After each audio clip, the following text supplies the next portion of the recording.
السلام علیکم ورحمۃ اللہ وبرکاتہ۔ الحمد للہ رب العالمین والعاقبۃ للمتقین والصلاة والسلام علی سید الانبیاء والمرسلین Recording in progress. نبینا محمد وعلی آلہ وصحبہ ومن تبعہم بإحسان الی یوم الدین، اما بعد۔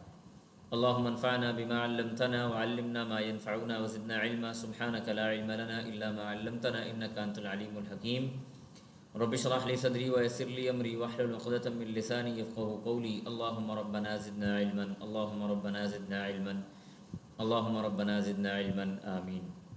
اہلا وسہلا مرحبا، خوش آمدید۔ آج understand Quran B to E شروع سے لے کے آخر تک ہماری سیکنڈ لاسٹ کلاس ہے، جس کے اندر انشاءاللہ باذن اللہ ہم اپنے آخری پارہ کے اندر سورۃ ضحیٰ سے لے کے سورۃ قریش تک پڑھی جانے والی صورتوں کو مکمل کریں گے انشاءاللہ باذن اللہ۔ اختصار کے ساتھ انشاءاللہ آپ کے سامنے کچھ ترجمہ، تفسیر، کچھ فائدے رکھنے کی کوشش کریں گے، اور اللہ سے یہ دعا کریں گے کہ جو آپ کے سامنے رکھا ہے اس کو قبول بھی کرے اور ہم سب کو اس کے اوپر عمل کرنے کی توفیق عطا فرمائے۔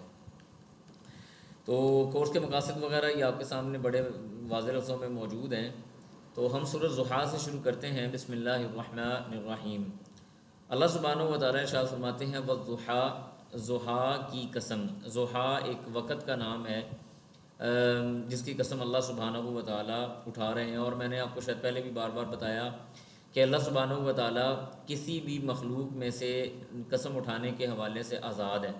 اللہ خالق ہے، مالک ہے، اس کو کسی قسم کی پابندی نہیں ہے کہ وہ مخلوق میں سے کسی کی قسم نہیں اٹھا سکتا۔ جس کی قسم اللہ چاہے اٹھائے، اور جس چیز کی قسم اللہ سبحانہ و تعالیٰ اٹھاتے ہیں یا تو اس کے بعد آنے والی جو بات ہوتی ہے وہ بڑی ضروری اور اہم ہوتی ہے، یا ان چیزوں کی بڑی تعظیم ہوتی ہے جن کی قسم اللہ سبحانہ و تعالیٰ اٹھائیں گے۔ والضحیٰ یعنی صبح کے وقت کی قسم ہے۔ یہ ضحیٰ کا جو ٹائم ہوتا ہے، دیکھیں ہمارے ہاں 3 طرح کے لوگ نام لیتے ہیں، اشراق، چاشت اور ضحیٰ، اور شاید بعض لوگوں کو یہ غلط فہمی بھی ہے کہ یہ 3 کوئی الگ الگ نمازوں کے اوقات ہیں۔ یہ تینوں ایک ہی نماز کے 3 نام ہیں۔ اشراق کہتے ہیں جیسے سورج طلوع ہوا، سورج طلوع ہونے کے فوراً بعد اشراق کا ٹائم ہو جاتا ہے، آپ نے 2 رکعتیں پڑھ لیں تو الحمدللہ آپ کی ہو گئیں۔ سورج طلوع ہونے سے کچھ دیر بعد آپ کہہ لیں، یعنی جب سورج اتنا بلند ہو جائے کہ ایک اونٹنی کا بچہ وہ گرمی محسوس کرنے لگ جائے، لوگ اپنے کاموں کو نکل جائیں، مصروفیت کی طرف چلے جائیں، تو اس کو ضحیٰ یا چاشت کا ٹائم کہتے ہیں۔ تو یہ بھی وہی ٹائم ہے، جس نے اشراق کے وقت نہیں پڑھی وہ اس وقت پڑھ لے تو انشاءاللہ یہ کفایت کر جائے گی۔ یہ کوئی الگ الگ نمازوں کے اوقات نہیں ہیں، ایک ہی نماز ہے، اور مختلف اوقات میں اگر اس کو پڑھا گیا تو اس کا نام مختلف کر دیا گیا، وگرنہ ہے یہ ایک ہی طرح کی نماز۔ تو ضحیٰ یعنی ایسا ٹائم جس میں لوگ کاموں کو نکل جائیں اور سورج بلند ہو کے اچھی طرح روشن ہو جائے، اس کو کہتے ہیں ضحیٰ۔ اس کے بعد فرمایا واللیل، اور رات کی قسم، اذا جب سجا وہ چھا جائے۔ اب دونوں جو ٹائم ہیں یہ دونوں ٹائم بڑے اہمیت کے حامل ہیں۔ پہلا ٹائم جو صبح کے وقت کا ٹائم ہے، اس وقت لوگ مصروف ہوتے ہیں، کام کی طرف نکل گئے، اور رات کا ٹائم جب وہ چھا جاتی ہے تو وہ لوگوں کے آرام کرنے کا ٹائم ہے۔ دونوں وہ اوقات کی قسم اٹھائی ہے۔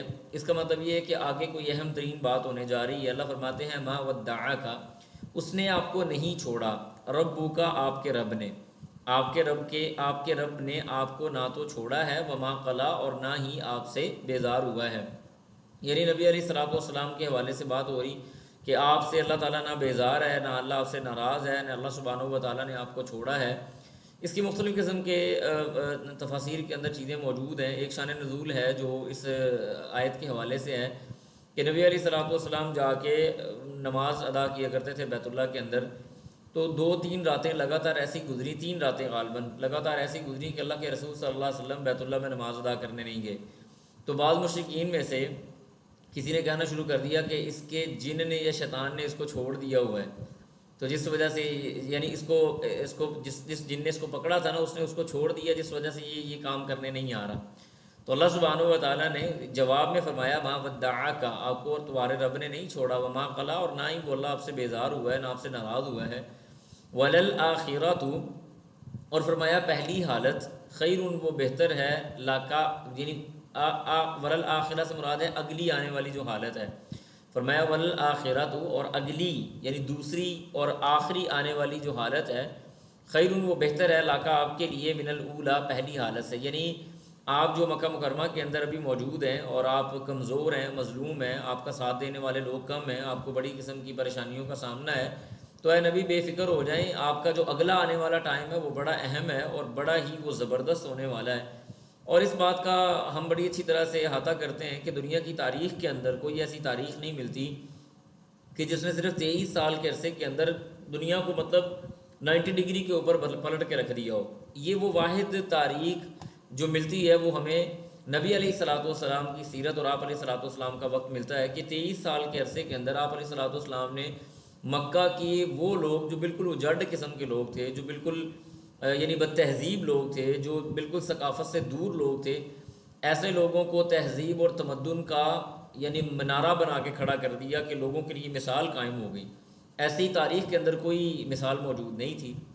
اور پھر اللہ فرماتے ہیں وَلَسَوْفَ، اور ان قریب یعطیک، وہ دے گا آپ کو ربک، آپ کا رب، فترضیٰ، کہ آپ راضی ہو جائیں گے۔ دیکھیں نبی علیہ الصلوۃ والسلام کو اللہ سبحانہ و تعالیٰ نے شافع ماشر بنایا، رہبر امت بنایا، پیر کامل بنایا۔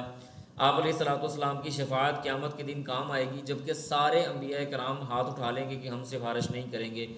اللہ نے آپ صلی اللہ علیہ وسلم کو ختم نبوت دے کے بھیجا، خاتم النبیین بنا کے بھیجا۔ ما کان محمد ابا احد من رجالکم ولکن رسول اللہ وخاتم النبیین۔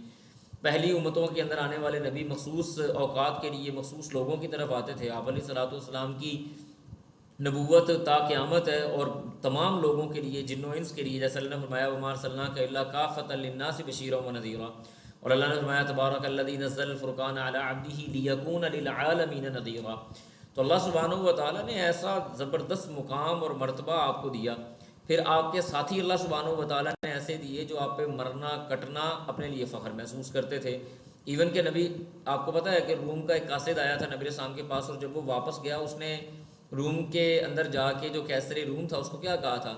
اس نے کہا کہ میں نے بڑے بڑے دربار پھیرے ہیں، میں کیسر و کسریٰ کے درباروں میں رہا ہوں، میں ادھر ادھر گیا ہوں، لیکن جو محبت، جو شفقت، جو پیار، جو احترام محمد صلی اللہ علیہ وآلہ وسلم کے صحابہ آپ سے کرتے ہیں، ایسی چیز میں نے نہیں دیکھی کہ نبی علیہ السلام وضو کر رہے ہیں اور صحابہ پانی لینے کے لیے ترس رہے ہیں۔ اللہ کے رسول صلی اللہ علیہ وسلم کا پسینہ بوتل کے اندر محفوظ کیا جا رہا ہے، نبی علیہ الصلوۃ والسلام آپ کے پسینے کو لے رہے ہیں، آپ کے جو وضو والا بچا ہوا پانی ہے اس کو لینے کے لیے آپس میں لڑ رہے ہیں، کوئی منہ کو لگا رہا ہے، کوئی ہاتھ کو لگا رہا ہے، وغیرہ وغیرہ۔ وَلَسَوْفَ يُعْطِيكَ رَبُّكَ فَتَرْضَىٰ، ایسا مقام اور مقام محمود یہ آپ علیہ الصلوۃ والسلام کو اللہ نے دیا۔ پھر فرمایا الم یجد کا، کیا نہیں تھے آپ یتیم فآوا، اس نے آپ کو ٹھکانہ دیا، یعنی کیا اس نے آپ کو یتیم نہیں پایا تھا پھر آپ کو ٹھکانہ دیا۔ اور نبی علیہ السلام کی یتیمی کے حوالے سے کیا کہنے ہیں، آپ علیہ الصلوۃ والسلام کی پیدائش سے 2 ماہ پہلے آپ کے والد فوت ہو گئے، پیدائش کے بعد 6 سال کی عمر میں والدہ فوت ہو گئیں، پھر 9 سال کی عمر میں 8 سال کی عمر میں عبد المطلب فوت ہو گئے، پھر اس کے بعد ابو طالب کے اندر آئے، اور اللہ سبحانہ و تعالیٰ نے فرمایا کہ آپ باوجود یتیم ہونے کے ہم نے آپ کو بہترین ٹھکانے عطا کیے۔ وَوَجَدَكَ ضَالًّا، اور اس نے آپ کو نہیں پایا تھا۔ ضالًا کا مطلب یہاں گمراہ نہیں ہے، ضالًا کا مطلب ہے بے خبر، بھولا بسرا آدمی۔ فہدا، اور اس نے آپ کو ہدایت دی۔ وَوَجَدَكَ عَائِلًا، اور کیا اس نے آپ کو نہیں پایا تھا عائلاً، مفلس، یعنی ایسا جس کے پاس مال نہ ہو۔ فاغنا، اس نے آپ کو غنی کر دیا۔ دیکھیں نبی علیہ الصلوۃ والسلام، آپ خود یعنی وہ حدیث بھی آپ نے سنی ہوگی، نبی صاحب کہتے ہیں کہ میں نے چند پیسوں کی خاطر، چند درہم کی خاطر میں نے اہل مکہ کی بکریاں چرائی ہیں، پھر اللہ کے رسول صلی اللہ علیہ وسلم نے تجارت کی، تجارت کے اندر کامیاب ہوئے، مال اللہ تعالیٰ نے دیا۔ نبی علیہ السلام وہ ذات ہیں جو مال ملنے کے باوجود فقیری کو پسند کرتے رہے، جو مال آیا وہ دے دیا، جو مال آیا وہ دے دیا۔ بلکہ بڑی ایک عجیب قسم کی بات ہے، آپ علیہ الصلوۃ والسلام کبھی ایسے نہیں ہوا کہ نبی علیہ الصلوۃ والسلام ایک مرتبہ اللہ کے رسول نے نماز پڑھی اور نماز پڑھ کے جلدی جلدی گھر کی طرف چلے گئے، پھر بڑے یعنی پرسکون ہو کے واپس آئے۔ صحابہ نے پوچھا اللہ کے رسول کیا ہوا؟ فرمایا کہ نماز کے اندر میرے ذہن میں آیا، مجھے یاد آیا کہ میرے گھر میں کچھ مال پڑا ہوا ہے دینار کی شکل میں یا درہم کی شکل میں، تو اس لیے میں جلدی جلدی واپس چلا گیا کہ میں جا کے وہ صدقہ کر دوں کہ کہیں خدا نخواستہ وہ میرے پاس ایسے پڑے نہ رہیں اور میں دنیا سے رخصت ہو جاؤں۔ یہ نبی علیہ السلام یعنی مال تھا اس کے باوجود فقر کو پسند کیا۔ ہمارے ہاں تو مال بھی نہیں ہوتا اور فقیری کو بھی پسند نہیں کیا جاتا۔ اس کے بعد اللہ فرماتے ہیں فَأَمَّا الْيَتِيمَ، تو جو کوئی یتیم ہے فَلَا تَقْهَرْ، آپ اس پہ غصہ نہ ہو، یعنی اس پہ آپ غصہ نہ کریں، اس کے اوپر سختی نہ کریں۔ یتیم کیوں؟ آپ یتیم تھے، اللہ نے آپ کو ٹھکانہ دیا۔ آپ کے پاس مال نہیں تھا، اللہ نے آپ کو مال دیا۔ آپ کے پاس بے خبری تھی، اللہ نے آپ کو خبردار کیا، اللہ نے آپ کو اپنا نبی منتخب کیا۔ تو یتیم کے ساتھ سختی والا رویہ کرنے کی ضرورت نہیں ہے۔ وَأَمَّا السَّائِلَ، اور جو کوئی سوال کرنے والا ہے، فَلَا تَنْهَرْ، اس کو جھگڑو مت۔ اب یہاں پہ یاد رکھیں، سوال کرنے والا وہ سوال کرنے والا ہے جو عادی سوال کرنے والا نہ ہو، بغیر ضرورت کے، بغیر مجبوری کے۔ نبی علیہ السلام کی حدیث ہے، فرمایا تم میں سے بہت بہتر ہے اس آدمی کے لیے یہ معاملہ کہ وہ اپنی ایک کلہاڑا لے، جنگل میں جائے، لکڑیاں کاٹے اور کمر کے اوپر لکڑیاں لاد کے لے کے بازار میں بیچے۔ اس سے بہت بہتر ہے کہ وہ لوگوں کے سامنے ہاتھ پھیلائے۔ ہاتھ نہیں پھیلانا چاہیے۔ اگر کوئی ایسا بندہ جو مسلسل سوال کرنے والا چپکو آدمی ہے تو اس کو بقدر ضرورت آپ منع کر سکتے ہیں۔ جیسے نبی صلی اللہ علیہ وسلم کے پاس جب بعض لوگ آتے تھے اور بار بار سوال کرتے تھے، آپ علیہ الصلوۃ والسلام یعنی کہتے تھے کہ میں اس ایسے بندے کو مال تو دے دیتا ہوں لیکن میں اس کو ناپسند کرتا ہوں اور اس مال کے اندر برکت بھی نہیں رہتی۔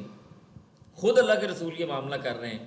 تو اس لیے جو اس طرح کے لوگ ہوتے ہیں ان کو تھوڑا سا یعنی اگر آپ ان کو اچھے انداز سے منع بھی کر دیں تو کوئی اس میں حرج والی بات نہیں ہے۔ اس کے بعد فرمایا وہ اما، اور جو آپ کے اوپر نعمتیں ہیں، رب کا، آپ پر آپ کے رب کی نعمتیں ہیں، فحدث، اس کا چرچا کریں، اس کو بیان کریں۔ یعنی اللہ سبحانہ و تعالیٰ کی نعمتوں کو بیان کرنا کیا ہے کہ اس کا شکریہ ادا کیا جائے، دل سے بھی اور اعضاء سے بھی، ہر اعتبار سے اللہ سبحانہ و تعالیٰ کی نعمتوں کا شکریہ ادا کرنا چاہیے۔ اس کے بعد آگے ہمارے پاس آ جاتی ہے سورۃ الم نشرح، یا سورۃ الانشراح بھی اس کو کہتے ہیں۔ اللہ فرماتے ہیں بسم اللہ الرحمن الرحیم، فرمایا الم نشرح، کیا ہم نے نہیں کشادہ کیا، لکا، تیرے لیے، صدرہ کا، تیرے سینے کو، کیا ہم نے آپ کو شرح صدر عطا نہیں کیا۔ شرح صدر دیکھیں مختلف قسم کی ہوتی ہے۔ ایک شرح صدر سے یہ ہے مراد کہ انسان کے پاس کوئی معاملہ آ جائے اور وہ معاملہ کھل کے اس کے سامنے آ جائے اور اس کا سینہ کشادہ ہو جائے اور وہ معاملے کو سمجھ لے، وہ حق اور باطل کے درمیان میں فرق کر لے۔ اور دوسرا شرح صدر کیا ہے کہ اللہ سبحانہ و تعالیٰ کسی سینے کو حکمت و دانائی کے ساتھ بھر دے ہر اعتبار سے۔ تو یہ دونوں مطلب نبی صلی اللہ علیہ وسلم کے لیے اس میں آ جاتے ہیں کہ اللہ سبحانہ و تعالیٰ نے آپ کے سینے کو کیا کشادہ نہیں کیا۔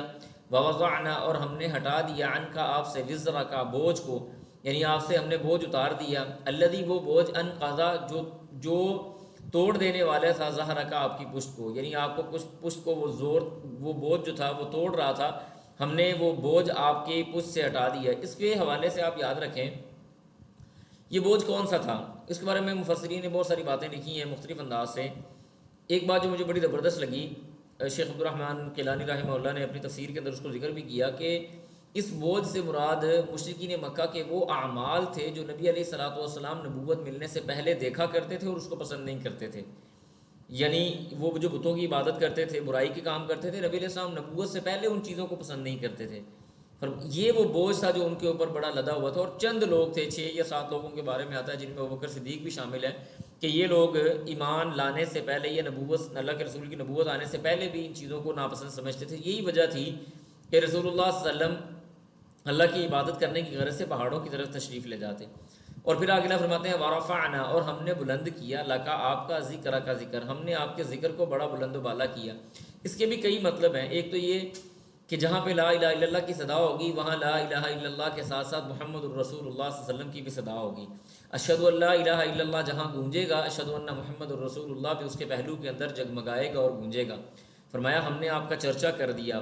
نبوت سے پہلے بھی نبی علیہ الصلوۃ والسلام کا چرچا عرب کے اندر بڑا واضح طور پہ مشہور تھا کہ آپ علیہ الصلوۃ والسلام صادق ہیں، آپ امین ہیں، آپ لوگوں کا بوجھ اٹھانے والے ہیں، آپ مساکین کے کام آنے والے ہیں، آپ لوگوں کے کام آنے والے ہیں، مقروض کا قرضہ اتارنے والے ہیں، لوگوں کے لیے مال کما کے ان کو دیتے ہیں۔ ورفعنا لک ذکرک، ہم نے آپ کے ذکر کو بلند کیا۔ تو یہ اس کے کئی طرح کے، اس کے اندر بڑی لمبی سی بات ہو سکتی ہے۔ بہرحال یہ اللہ سبحانہ و تعالیٰ نے آپ کے ذکر کو بھی اپنے ساتھ رکھا۔ پھر فرمایا فَإِنَّ، پس بے شک، مع العسر، تنگی کے ساتھ ہی، یسرن، آسانی ہے۔ نبی پریشان ہونے کی ضرورت نہیں، دشواری جو ہے اس کے ساتھ ساتھ اللہ سبحانہ و تعالیٰ آسانی لے کے آتا ہے۔ اور کیسے کیسے معاملات ہوئے آپ دیکھیں کہ آمنہ گئیں تو اللہ تعالیٰ نے عبد المطلب دے دی، عبد المطلب گئے تو ابو طالب دے دیے، ابو طالب اور پھر ساتھ ساتھ خدیجہ دے دی۔ پھر یہ دونوں گئے، دونوں جب دنیا سے رخصت ہو گئے، کوئی پرسان حال نہیں ہے، کوئی ہمدرد نہیں ہے ایک طرح کا، تو اللہ سبحانہ و تعالیٰ نے قبیلہ اوس اور خزرج کے لوگوں کو مسلمان کر دیا۔ مکہ والوں نے اگر تنگ کیا تو اللہ نے مدینہ جیسا گلدستہ عطا کر دیا۔ گویا کہ اللہ سبحانہ و تعالیٰ نے ہر جگہ پہ آپ علیہ الصلوۃ والسلام سے محبت والا معاملہ کیا، اور ہر تنگی کے ساتھ ساتھ اللہ نے آسانی دے دی۔ پھر فرمایا ان بے شک مع العسر، تنگی کے ساتھ ہی، یسرا، آسانی ہے۔ فَإِذَا فَرَغْتَ، پھر فرمایا فَإِذَا، پس جب فرغتا آپ فراغت کے لمحات میں ہوتے ہیں، فَانْصَبْ، تو خوب محنت کریں، یعنی مشقت میں لگ جائیں۔ مشقت کیا ہے؟ عبادت کی مشقت کے اندر۔ وَإِلَىٰ رَبِّكَ، اور اپنے رب کی طرف فرغب، آپ رجوع کر لیں، راغب ہو جائیں، یعنی اللہ سبحانہ و تعالیٰ کی طرف متوجہ ہو جائیں اور اللہ سبحانہ و تعالیٰ کی طرف رجوع کر لیں۔ جب آپ فارغ ہیں تو عبادت کے اندر چلے جائیں۔ ہمارے ہاں کیا ہے، جب ہم فارغ ہوتے ہیں تو ہمارے پاس سوشل میڈیا آ گیا، دیگر کئی قسم کے معاملات آ گئے، ٹائم پاس نہیں ہو رہا جی۔ ٹائم پاس کرنے کا بہترین ذریعہ کیا ہے کہ اللہ سبحانہ و تعالیٰ کی جو عبادت ہے اس کی طرف مشغول ہوا جائے۔ نبی علیہ السلام کی حدیث آپ نے فرمایا کہ دو ایسی نعمتیں ہیں جن میں اکثر لوگ خسارہ پا جاتے ہیں اور اس کی قدر نہیں کرتے۔ نمبر 1 فرمایا الصحہ، انسان کی صحت، اور فرمایا الفراغ، انسان کی فراغت۔ صحت اور فراغت دو ایسی چیزیں ہیں جن میں اکثر لوگ خسارے میں ہیں، ان کو اس کا کوئی فائدہ نہیں۔ جب صحت چلی جاتی ہے پھر پریشان ہوتے ہیں، اور جب فراغت ختم ہو جاتی ہے پھر کہتے ہیں یار اب فارغ ٹائم مل جائے تو کوئی نیکی کا کام کر لیں، کوئی اچھا کام کر لیں۔ اس کے بعد آگے سورۃ 3 ہے، اللہ فرماتے ہیں بسم اللہ الرحمن الرحیم، والتین، انجیر کی قسم، والزیتون، اور زیتون کی قسم۔ انجیر اور زیتون عرب کے ہاں دو پاپولر قسم کے پھل پائے جاتے ہیں، پاپولر قسم کے۔ تین، یہ انجیر بہت ساری بیماریوں کا بھی علاج ہے، زیتون اس کا تیل بھی استعمال کیا جاتا ہے، اور اس کے درخت کو زیتونہ کہا جاتا ہے، جو ہم سورۃ النور میں پڑھ کے آئے۔ پھر فرمایا وطور سینینا، اور طور سینا کی قسم۔ طور سینا یہ ہمارے پاس آنے والا ایک ایسا ایک پہاڑ ہے جو اگر آپ مدین سے جائیں نا اس طرف، اللہ آپ کا بھلا کرے، مصر سے مدین کی طرف جائیں تو درمیان میں آتا ہے، مصر سے اگر مدین کی طرف جائیں تو درمیان میں یہ طور سینا آتا ہے۔ یہ وہ پاکیزہ پہاڑ ہے جس کے اوپر اللہ سبحانہ و تعالیٰ نے موسیٰ علیہ السلام کو بلایا تھا اور آپ علیہ السلام کو نبوت عطا فرمائی۔ پھر چوتھی قسم اللہ کھاتے ہیں، فرمایا کہ وَهَذَا الْبَلَدِ الْأَمِينَ، اور اس امن والے شہر کی قسم۔ یہ جو امن والا شہر ہے وہ کون سا ہے؟ وہ مکہ مکرمہ، امن والے شہر کی قسم۔ یہ 4 قسمیں اٹھانے کے بعد اللہ تعالیٰ کیا کہتے ہیں؟ لقد، البتہ تحقیق، یہ بھی قسم کے معنی میں آتا ہے۔ خلقنا، ہم نے پیدا کیا، الانسان، انسان کو، فی احسن تقویم، بہترین سانچے کے اندر۔ انسان کی جو تخلیق ہم نے کی ہے وہ بہترین نقشے پہ کی ہے، بہترین ساخت پہ کی ہے۔ آپ ساری مخلوقات کا جائزہ لے لیں دنیا کے اندر، چاہے جاندار ہیں یا بے جان ہیں، چاہے وہ چرند پرند ہیں یا حشرات ہیں یا کچھ بھی ہیں، آپ کو سب سے زیادہ جو کلاسیکل اور خوبصورت قسم کی کریشن نظر آئے گی وہ اللہ سبحانہ و تعالیٰ کی انسان ہے۔ اور پھر اللہ سبحانہ و تعالیٰ کا اس انسان کے ساتھ محبت کا یہ پہلو بھی ہے کہ اللہ نے اس کو اپنے ہاتھ سے بنایا ہے۔ لقد خلقنا الانسان فی احسن تقویم، کمال قسم کی کاریگری ہم نے اس انسان کے اندر رکھی ہے۔ پھر اللہ کہتے ہیں ثم رددناہ، پھر ہم نے یعنی لوٹا دیا اس کو، اسفل سافلین، کہ اسفل کہتے ہیں سب سے نیچے، سافلین نیچے والوں میں سے، سب سے نیچے والوں میں سے اس کو لوٹا دیا۔ دیکھیں میں آپ کو مزے کی بات بتاؤں، ہم لقد خلقنا الانسان فی احسن تقویم کیوں ہے؟ ایک تو ہماری ظاہری تخلیق وہ تو نظر آ رہی ہے، اللہ اکبر کبیرہ۔ ہم احسن تقویم اس وجہ سے بھی ہیں کہ اللہ سبحانہ و تعالیٰ نے ہمیں اپنی عبادت کے لیے باقاعدہ منتخب فرمایا ہے۔ کوئی آدمی اگر وہ عقیدہ توحید پہ ہے تو وہ احسن تقویم پہ ہے، اور اگر کوئی آدمی عقیدہ توحید پہ نہیں ہے تو اسفل سافلین سے مراد یہ ہے کہ اللہ سبحانہ و تعالیٰ، جو بندہ اللہ کا در چھوڑے گا، عقیدہ توحید سے منحرف ہوگا، اسفل سافلین، اللہ اس کو گھوڑے کے نیچے سے بھی گزروائے گا اور جانوروں کا جوٹا بھی کھلوائے گا۔ یہ اس کو یعنی سمجھیں کہ اس کا ناک خاک آلود کرنے والی بات ہے کہ اللہ تعالیٰ یہاں سے پکڑ کے اس کا ناک زمین پہ رگڑے گا کہ اگر تم اللہ کا در چھوڑو گے تو یہ گھوڑے کے نیچے سے بھی گزرواؤں گا اور اس کا جوٹا بھی کھلواؤں گا۔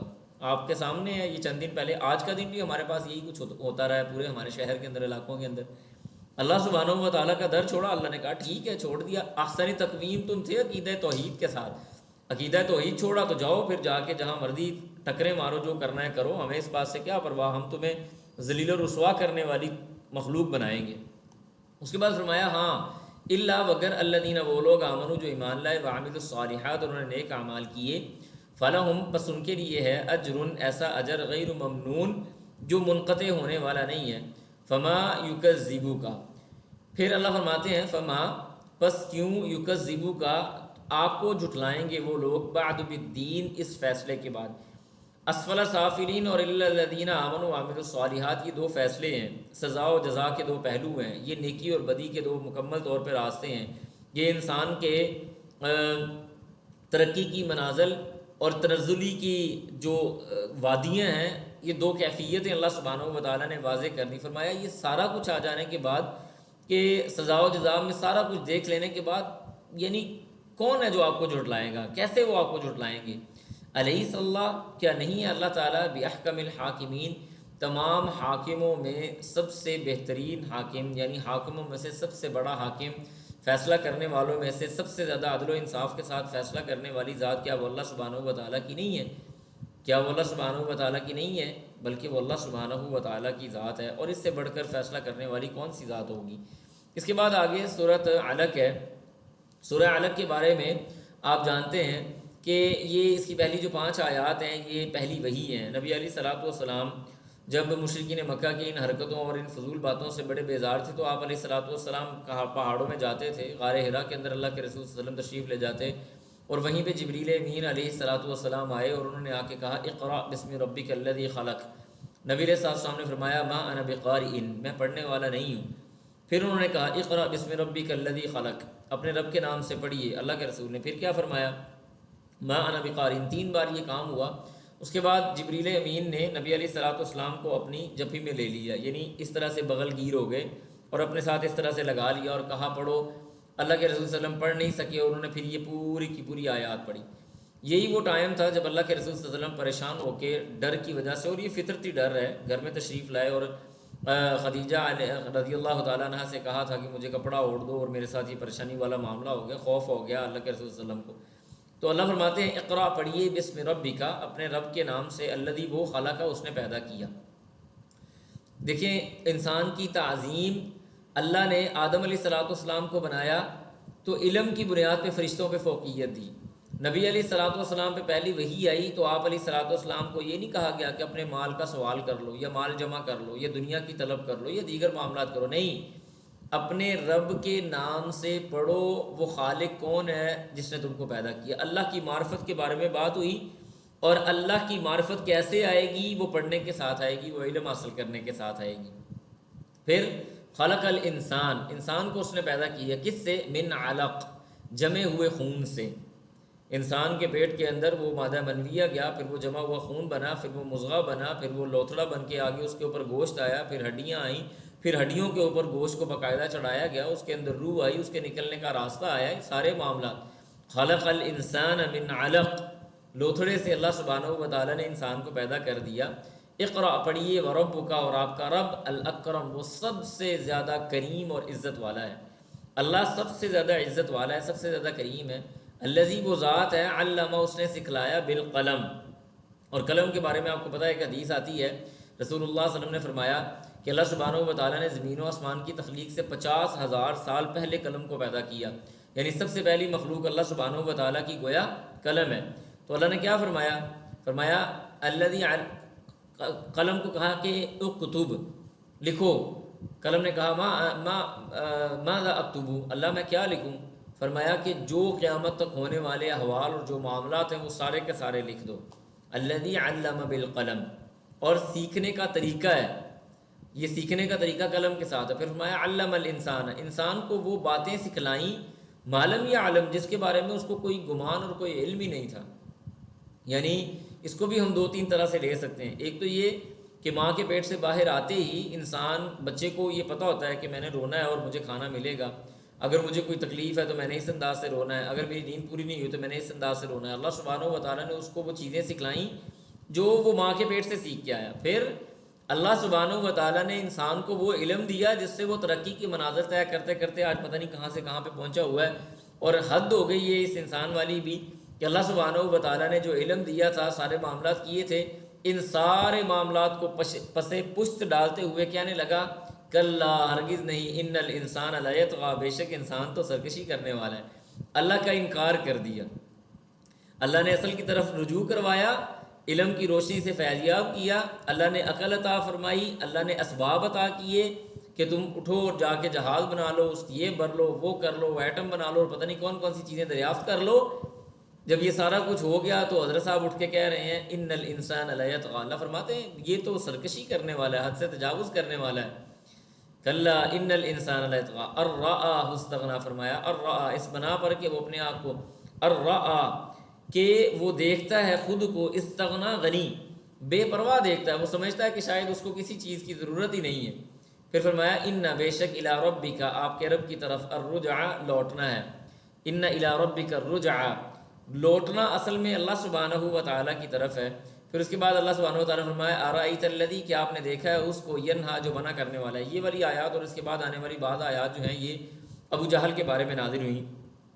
یہ ابو جہل جس کو ابو الحکم کہا جاتا تھا، یہ مشرکین مکہ کے درمیان ہونے والے مسائل کے اندر فیصلے کیا کرتا تھا، بڑا سمجھدار آدمی تھا، لیکن سمجھداری کو تالا لگ جائے اگر انسان کو عقیدہ توحید، یعنی وہ بندہ کیسے سمجھدار ہو سکتا ہے جو دنیا کی زندگی کو آخرت کی زندگی پہ ترجیح دے رہا ہے، جو اتنے سارے معبودوں کو تو مان رہا ہے لیکن ان معبودوں کے معبود اللہ سبحانہ و تعالیٰ کو مان نہیں رہا، اس کا انکار کر رہا ہے، وہ کیسے عقل مند آدمی ہو سکتا ہے؟ فرمایا ارأیت الذی ینہا، آپ نے اس آدمی کو نہیں دیکھا جو منع کرنے والا ہے۔ اللہ کے رسول صلی اللہ علیہ وسلم جب بیت اللہ میں نماز پڑھا کرتے تھے تو یہ اس کو بڑا غصہ آتا تھا۔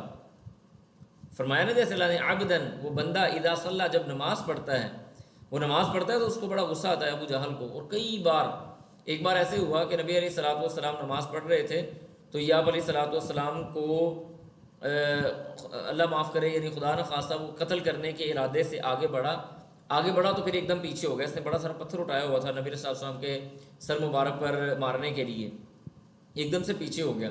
لوگوں نے کہا کیا ہوا، کیا مسئلہ ہوا؟ دو طرح کی روایات آتی ہیں، یعنی ہو سکتا ہے اس نے کوششیں بھی دو بار کی ہوں۔ ایک بار اس نے کہا کہ میں نے اپنے درمیان اور نبی کے درمیان میں ایک بہت بڑا آگ کا گڑھا دیکھا، میں ڈر گیا اور میں پیچھے ہو گیا، میری ہمت نہیں ہوئی آگے ہونے کی۔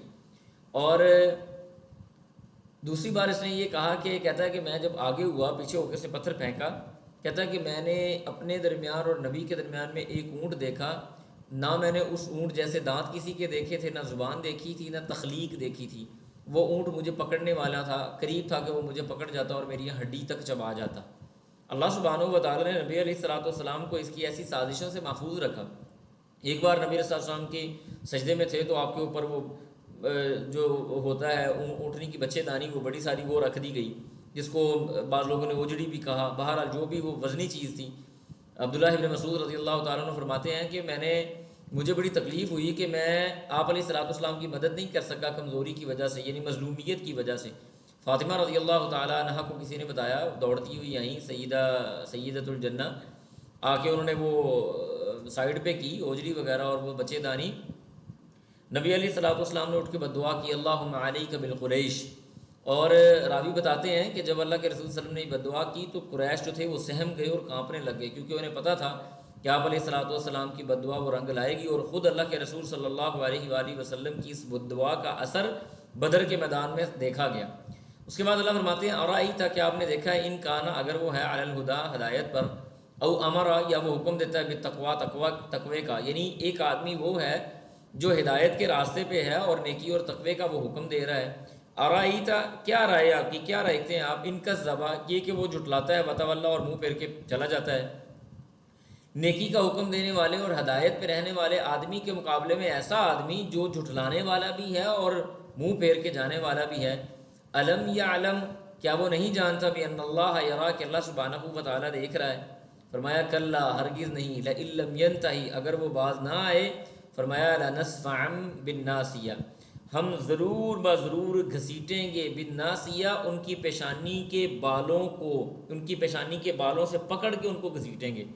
جیسے میں نے آپ کو مثال دی نا اسفل سافلین، اللہ سبحانہ و تعالیٰ اگر انسان کو مقام و مرتبہ دینے پہ قادر ہے تو اس کو الٹا کر کے اس کی کمر توڑ کے اس کو زمین پہ رگڑنے پہ بھی قادر ہے۔ لنسفعا کلا لئن لم ینتہی لنسفعا بالناصیہ، فرمایا کہ ہم پیشانی کے بالوں سے پکڑ کے اس کو زمین آلود کر دیں گے، اس کو خاک آلود کریں گے۔ پھر ناصیۃ، اس کی پیشانی کون سی؟ کاذبہ، جو جھوٹی ہے، خاطئہ اور گناہ گار ہے، گناہ گار پیشانی والا یہ خبیث آدمی، اس کو ہم اس کے ساتھ یہ والا سلوک کریں گے۔ فَلْيَدْعُ، بس چاہیے کہ وہ بلائے، نادیہ، اپنی مجلس کو، وہ اپنی مجلس کو بلا لے، لوگوں کو بلائے، سندع الزبانی، اللہ کہتے ہیں ان قریب ہم بھی بلائیں گے کس کو؟ اپنے پیادے۔ اس کے بارے میں بھی آتا ہے کہ ابو جہل نے بعض اوقات اللہ کے رسول صلی اللہ علیہ وسلم پہ دست درازی کی جب کوشش کی تو اللہ کہتے ہیں کہ اگر اس کے لوگ آئیں گے تو ہمارے لوگ بھی آ جائیں گے۔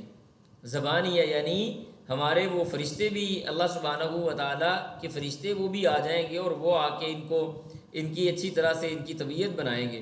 اور اللہ سبحانہ و تعالیٰ جہنم کے جو فرشتے ہیں، یعنی وہ فرشتے جو عذاب دینے والے ہیں، یعنی عذاب دینے والے جہنم کے فرشتے، ان کو زبانیہ کہا جاتا ہے، ان کو بلایا جائے گا جو سخت ترین مخلوق ہے اللہ کی۔ فرمایا کلا ہرگز نہیں، لا تطع، آپ کو ان کی پیروی کرنے کی ضرورت نہیں، یعنی ان کی بات ماننے کی ضرورت نہیں ہے۔ اگر وہ آپ کو منع کرتے ہیں کہ آپ بیت اللہ میں آ کے نماز ادا نہیں کریں گے تو آپ کو ان کی بات سننے کی ضرورت نہیں۔ وسجد، سجدہ کیجئے، وقترب، اور اللہ سبحانہ و تعالیٰ کا قرب حاصل کریں، اللہ سبحانہ و تعالیٰ کے نزدیک ہو جائیں، اللہ سبحانہ و تعالیٰ کے قریب ہو جائیں۔ کلا لا تطعہ واسجد وقترب۔ اس کے بعد آگے سورۃ القدر ہے، اللہ فرماتے ہیں انا، بسم اللہ الرحمن الرحیم، فرمایا انا انزلناہ، انا بے شک ہم نے، انزلناہ ہم نے اس کو نازل کیا، فی لیلۃ القدر، لیلۃ القدر کے اندر، شب قدر کے اندر۔ شب قدر کیا ہے؟ یہ رمضان المبارک کے آخری 10 دنوں میں آنے والی طاق راتوں کے اندر تلاش کی جانے والی رات ہے۔ رسول اللہ صلی اللہ علیہ وسلم فرماتے ہیں کہ مجھے اللہ سبحانہ و تعالیٰ نے لیلۃ القدر کے بارے میں اطلاع دی۔ اللہ کے رسول باہر آئے، صحابہ کو بتانے لگے تھے کہ 2 آدمیوں کے درمیان میں جھگڑا ہو گیا۔ نبی علیہ السلام اس کی طرف الجھ گئے اور آپ علیہ السلام نے فرمایا مجھے وہ رات بھلا دی گئی، مجھے وہ رات بھلا دی گئی، لیکن اتنا مجھے یاد ہے کہ وہ رمضان المبارک کے یعنی جو آخری عشرہ ہے اس کی طاق راتوں میں سے کوئی رات ہے، 21ویں، 23ویں، 25ویں، 27ویں، 29ویں، فرمایا کہ اس کے اندر تلاش کرو۔ اب یہ اتنی معزز رات ہے کہ اس رات کے اندر اللہ سبحانہ و تعالیٰ فیصلے فرماتے ہیں۔ وہ جو ہم نے آپ نے سورۃ دخان کے اندر پڑھا بھی ہوگا، فیہا یفرق کل امر حکیم، اللہ فرماتے ہیں کہ اللہ سبحانہ و تعالیٰ اس رات کے اندر فیصلے کرتے ہیں، اس کے اندر رزق تقسیم کیا جاتا ہے، اس کے اندر لوگوں کی زندگیوں کو بڑھایا جاتا ہے، اس کے اندر لوگوں کی موت کے فیصلے کیے جاتے ہیں، وغیرہ وغیرہ۔ فیہا یفرق کل امر حکیم۔ پھر اس کے بعد اللہ فرماتے ہیں وما ادراک، اور آپ کو کیا معلوم، ما لیلۃ القدر، لیلۃ القدر کیا چیز ہے؟ لیلۃ القدر، یہ لیلۃ القدر، یہ شب قدر ایسی بڑی زبردست رات ہے، خیر، جو بہتر ہے، من الف شہر، الف شہر 1000 مہینے سے بہتر، یعنی 83 سال 4 مہینے سے بہتر یہ رات ہے۔ اس کی آپ مثال یوں لے لیں کہ میرا خیال ہے ہماری جو کلاس ہو رہی ہے نا، اس کے اندر اگر 100 200 120 25 30 لوگ ہیں، ان میں سے شاید کوئی ایک آدھا بندہ ہوگا جو 83 ایئرز اولڈ ہوگا، یہ شاید ایک بھی نہ ہو۔ تو آپ یوں سمجھیں کہ ایک آدمی اپنی پیدائش کے وقت سے عبادت شروع کرے، بغیر کھائے پیے، بغیر واش روم یوز کیے، بغیر دنیا داری کے کام کیے، بغیر تعلیم و تربیت حاصل کیے، بغیر کسی جگہ پہ ٹائم لگائے، صرف ماں کے پیٹ سے باہر آنے کے فوراً بعد جب اس کی زندگی کی ابتدا ہوتی ہے وہ عبادت شروع کرے، اور 83 سال 4 مہینے بغیر رکے وہ عبادت کرتا چلا جائے، اس سے بڑھ کر انسان کے لیے بہتر ہے کہ وہ اس ایک رات کے اندر اللہ سبحانہ و تعالیٰ کا قرب حاصل کر لے اور عبادت کر لے۔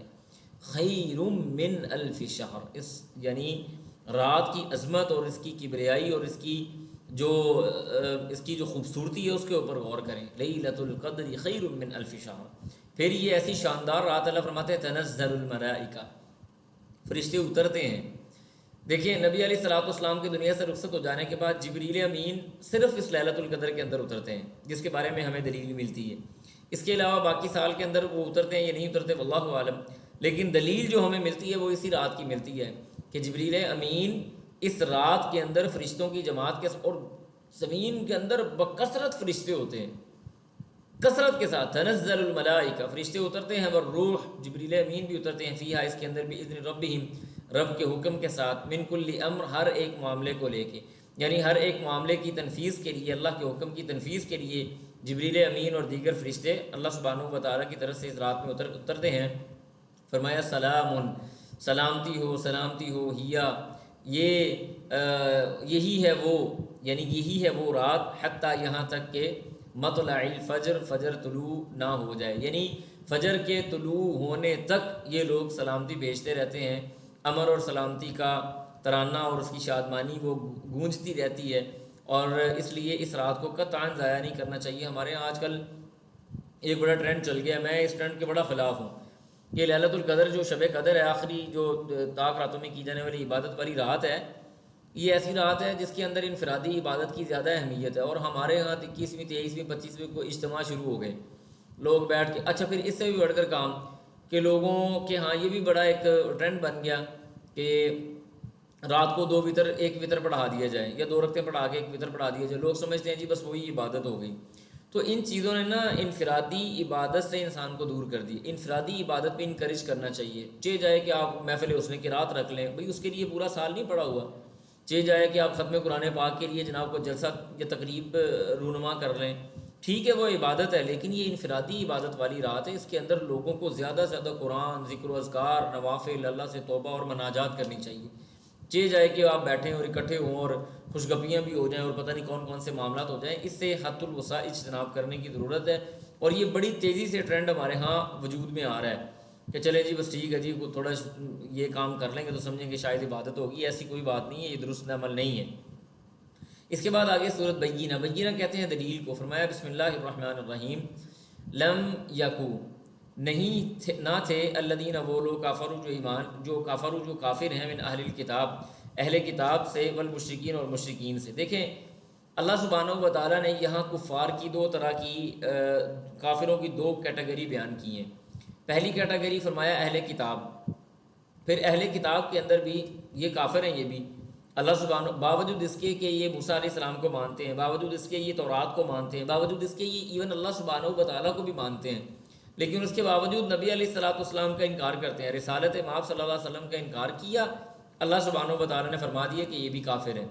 لم یکن الذین نہیں تھے وہ لوگ کفروا جو کافر ہیں من اہل الکتاب اہل کتاب میں سے، والمشرکین اور مشرکوں میں سے، منفکین اللہ فرماتے ہیں باز آنے والے یا دور ہونے والے یا ہٹ جانے والے، یہ ایسے لوگ پھر اس کے اندر اہل کتاب کے اندر ہمارے پاس ایک طرف یہودی آتے ہیں اور دوسری طرف عیسائی آتے ہیں۔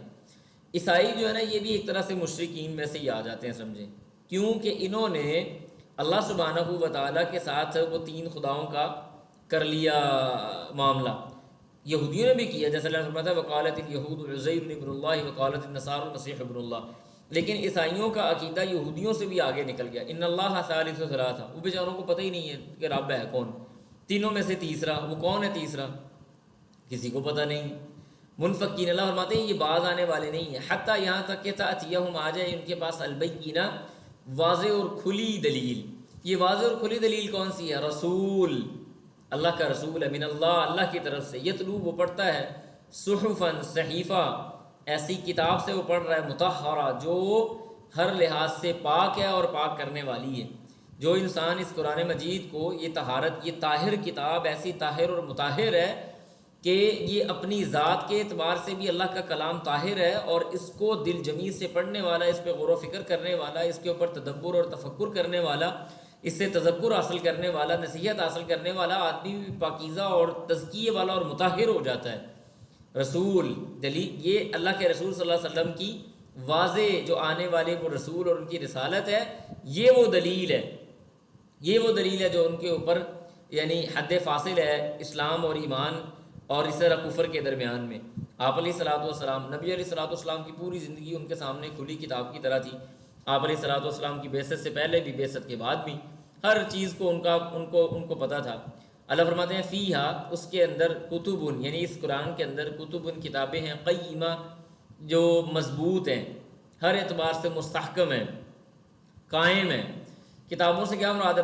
بعض مفسرین نے لکھا ہے کہ کتابوں سے مراد ہے کہ اس کی صورتوں کو کتابوں کا نام دے دیا گیا، کیونکہ ہر صورت اپنا ایک موضوع رکھتی ہے اور اپنے موضوع کے اعتبار سے انتہائی جامع ہے، اور اپنے موضوع کے ارد گرد گھومنے کے اعتبار سے انتہائی مستحکم اور قیم ہے، اس لیے فرمایا فیہا کتب قیمہ، تو اس لیے یہ اس کے اندر ان صورتوں کو قیمہ کا نام دے دیا گیا، ٹھیک ہے جی۔ اور اسی طرح سے یہ کلام پاک بھی، یہ کلام پاک اپنے حساب کتاب اور اپنی ہر چیز کے اعتبار سے مکمل اور مستحکم ہے، کسی قسم کا اس کے اندر فرق نہیں ہے۔ اس کے بعد اللہ فرماتے ہیں وما تفرقا، اور نہیں یعنی تفرقہ ڈالا یا جدا جدا ہوئے، الذین وہ لوگ اوتوا الکتاب جو کتاب دیے گئے، الا مگر من بعد اس کے بعد ما جاءتہم البینہ جب ان کے پاس وہ واضح دلیل آ گئی۔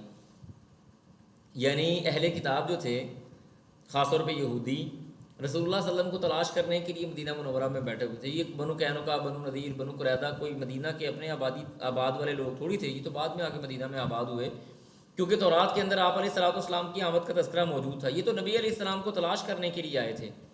ایک مطلب اس کا یہ ہے. دوسرا مطلب یہ کہ کتاب ان کے پاس تھی لیکن انہوں نے کتاب کو چھوڑ دیا، بلا دیا اور اس کے اندر اپنی منمانی کی، اس کے اندر تحریف شروع کر دی. ٹھیک ہے، دونوں اعتبار سے، اللہ کے رسول صلی اللہ علیہ وسلم کے آنے کے اعتبار سے اور اپنی کتاب کے اعتبار سے، جب دلیل ان کے پاس واضح ہو گئی تو پھر انہوں نے اپنے اندر اختلافات پیدا کر لیے، جدا جدا ہو گئے. جیسے آپ کو پتہ ہے کہ حضرت صفیہ رضی اللہ تعالیٰ عنہ بیان کرتی ہیں کہ نبی علیہ السلام کی بعثت کے بعد میرے والد گھر پہ آئے اور میرے چاچا سے انہوں نے پوچھا، میرے چاچا نے میرے والد سے پوچھا کہ ہوا کیا یہ وہی آدمی ہے، یعنی نبی علیہ السلام کے بارے میں، کہ وہی آدمی ہے جس کے بارے میں تو رات میں باتیں ہوئیں؟ تو انہوں نے کہا ہاں وہ تو وہی ہے. تو پھر چاچا نے پوچھا پھر کیا ارادہ ہے؟ کہنے لگے کہ میں جب تک میری سانسوں میں سانس ہے میں اس کی مخالفت کروں گا جو مرضی ہو جائے. حسدا من عند انفسہم، انہوں نے جدائی تفرقہ کی بات تب کی جب ان کے پاس اللہ سبحانہ و تعالیٰ کی طرف سے دلیل اور واضح رسالت رسول اللہ صلی اللہ علیہ وسلم کی شکل کے اندر آ گئی. فرمایا وما امروا، اور وہ نہیں حکم دیے جاتے الا مگر کس بات کا، لیعبدوا اللہ، کہ وہ اللہ کی عبادت کریں، مخلصین لہ الدین، اسی کے لیے دین کو خالص کرتے ہوئے. اللہ کی طرف سے کیا حکم ہے؟ ایک ہی حکم ہے کہ اللہ کے لیے دین کو خالص کر لو.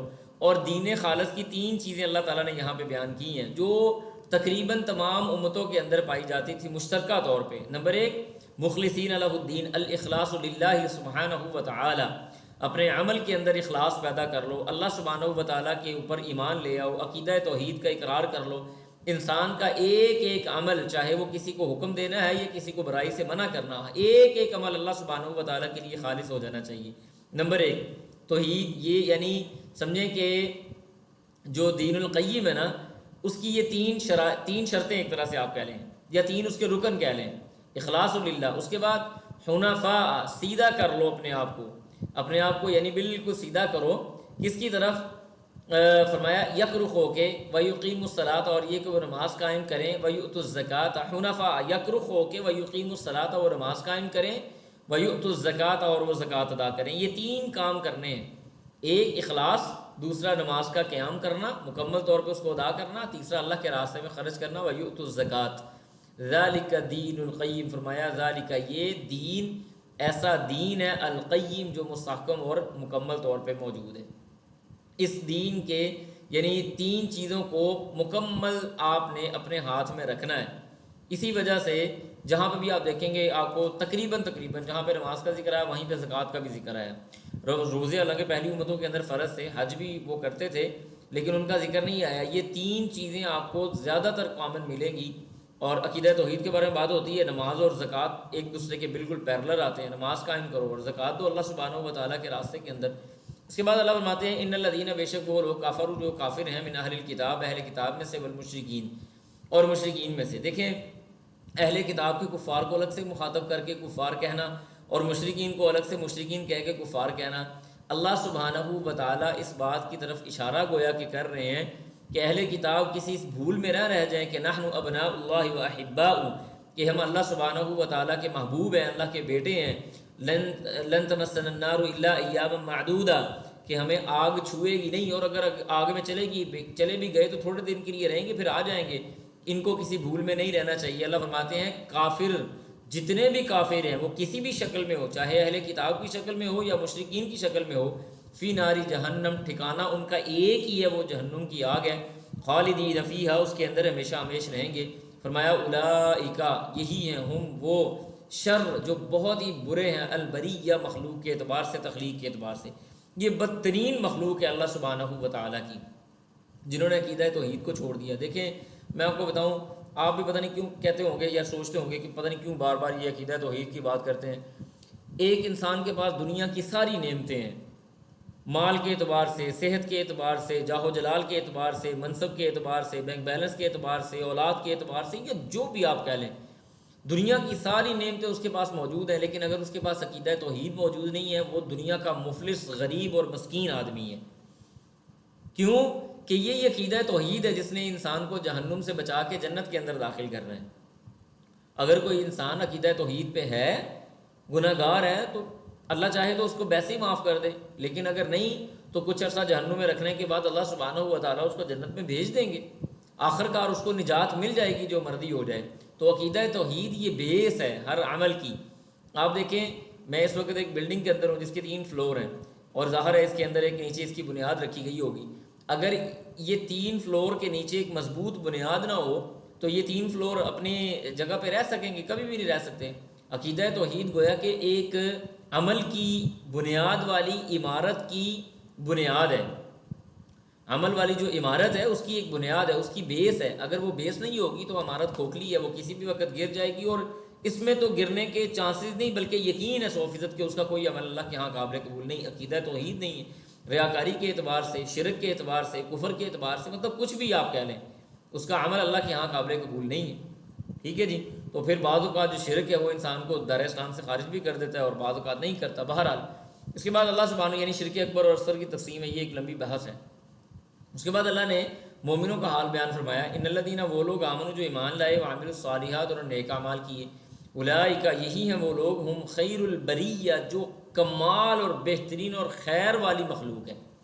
خیر والی مخلوق، خوشبودار مخلوق، ایسی مخلوق جس کے ارد گرد سے ہمیشہ اچھائیاں پھوٹتی ہیں، برائی نہیں آتی۔ اولئک ہم خیر البریہ۔ اس کے بعد اللہ فرماتے ہیں جزاؤہم، ان کا بدلہ کیا ہے، عند رب، جزاؤہم ان کا بدلہ ہے، عند ربہم ان کے رب کے پاس، جنات عدن ہمیشگی والی جنت، تجری چلتی ہوں گی، من تحتہا اس کے نیچے سے، الانہار نہریں، خالدین فیہا وہ اس میں ہمیشہ رہیں گے، ابداً ہمیشہ ہمیش۔ مومنوں کے لیے اللہ نے ابد کا لفظ استعمال کیا کہ مزید تاکید ہو جائے کہ مومن جنت میں جب چلا گیا تو باہر نہیں نکلے گا، وہ جنت کی عیاشی کے اندر پڑا ہوا ہے۔ رضی اللہ، اللہ راضی ہو گیا، عنہم ان سے، ورضوا عنہ اور وہ اللہ سے راضی ہو گئے۔ ذالک یہ، لمن ان کے لیے ہے، خشیہ جو ڈر گیا، ربہ اپنے رب کے سامنے کھڑے ہونے سے۔ وَأَمَّا مَنْ خَافَ مَقَامَ رَبِّهِ وَنَهَى النَّفْسَ عَنِ الْهَوَىٰ جس انسان نے اپنے آپ کو اللہ کے سامنے کھڑا کرنے سے بچا لیا، وہ آدمی کامیاب ہو گیا، وہ جنت میں چلا گیا۔ اور اللہ سبحانہ و تعالیٰ کا سب سے بڑا خوف، اللہ کی عزت، اللہ کی شرم، اللہ کی حیا، اللہ کی محبت وہ انسان کی تنہائی کے اندر چھپی ہوئی ہے۔ جو آدمی اپنی تنہائی کے اندر پاکیزہ ہے، متقی ہے، صاف ستھرا ہے، اپنے آنکھوں کو، کانوں کو، زبان کو برائی سے بچانے والا ہے، وہ اللہ کے ہاں سب سے زیادہ متقی اور اللہ سے شرم کرنے والا اور سب سے زیادہ بہترین اور خیر البریہ ہے۔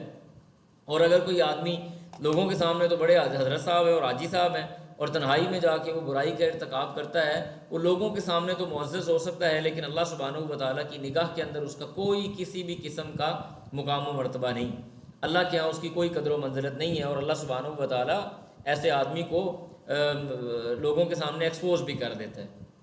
اس کے بعد آگے سورہ زلزال ہے، بسم اللہ الرحمن الرحیم۔ اللہ فرماتے ہیں اذا جب زلزلت الارض ہلا دی جائے گی، الارض زمین، زلزالہا اس کا یعنی پوری شدت سے ہل جانا، زمین جب ہل جائے گی، اس کے اوپر زلزلہ برپا ہوگا تو زمین کا اس زلزلے کا نتیجہ کیا نکلے گا؟ فرمایا واخرجت الارض نکالے گی زمین، اثقالہا اپنا بوجھ، ہر اعتبار سے زمین اپنا بوجھ نکال دے گی، چاہے وہ معدنیات کے اعتبار سے ہے، چاہے وہ جناب اللہ کا بھلا کرے مردوں کے اعتبار سے ہے، اور اس سے بڑھ کر زمین اپنا وہ راز بھی اگل دے گی جو اس زمین کے اوپر کھڑے ہو کے کسی نے برائی یا اچھائی کا ارتکاب کیا، بطور گواہ زمین ایک طرح سے اسقال ہر قسم کا بوجھ اپنا نکال کے باہر کر دے گی۔